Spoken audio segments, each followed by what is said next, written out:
Hey guys, welcome back to my channel. I'm Christian and today we're going to be talking about how I grew my hair to waist length. A couple things to know about growing your hair. The first thing is that it will not happen overnight. This is something that I had a lot of trouble with. I was measuring my hair every day, like, oh, has it grown? Oh, has it grown? And that kind of makes the process feel so slow. So it's not going to be an overnight process. It takes time and it takes patience. So be patient with your hair and have health before length, and everything will be fine. Make sure that you're deep conditioning weekly or doing protein treatments. So this is really important for your hair growth because having a lack of moisture will make your hair dry out and then therefore break off. So if you want to grow your hair, make sure you're deep conditioning weekly, and then also try to deep condition with heat.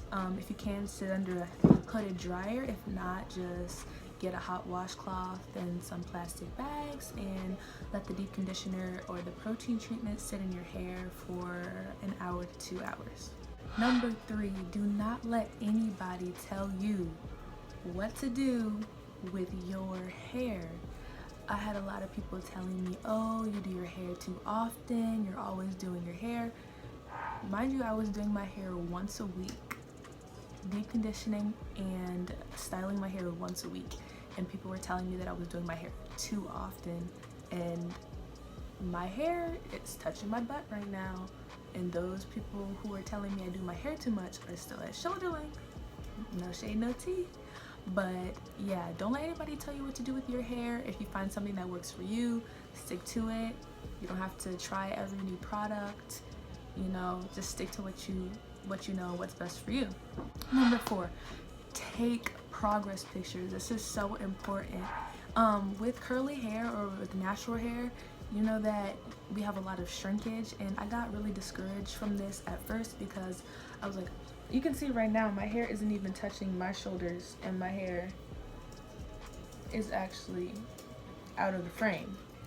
But because of shrinkage, I got really discouraged and I was like, my hair isn't growing. Like, every time you style your hair and twist or blow dry your hair, make sure you take a picture so that you can compare later. Number 5, only trim your hair when you need to. If you go to certain salons, they'll tell you like every 6 to 8 weeks or every 4 to 6 weeks you need it. But if you're not manipulating your hair, you don't really need to be trimming your hair that often. Me, for example, I trim my hair when I feel like I need to. I don't stick to a schedule. If it's every 3 months or if it's every 6 months or if it's every 8 months, whenever my hair feels like it needs a trim, I will trim it. And when I trim, I make sure not to cut off too much. I pretty much just do a dusting. Number 6, massage your scalp and make sure to use essential oils. They can be really helpful. Detoxing your scalp, helping with kind of like sparse patches or anything like that you might be dealing with. And it also just helps to stimulate the scalp so that there's more blood flow, therefore more hair growth. So yeah, that's the end of this video. If you found any of my tips helpful, please let me know in the comments, and I will see you in the next video.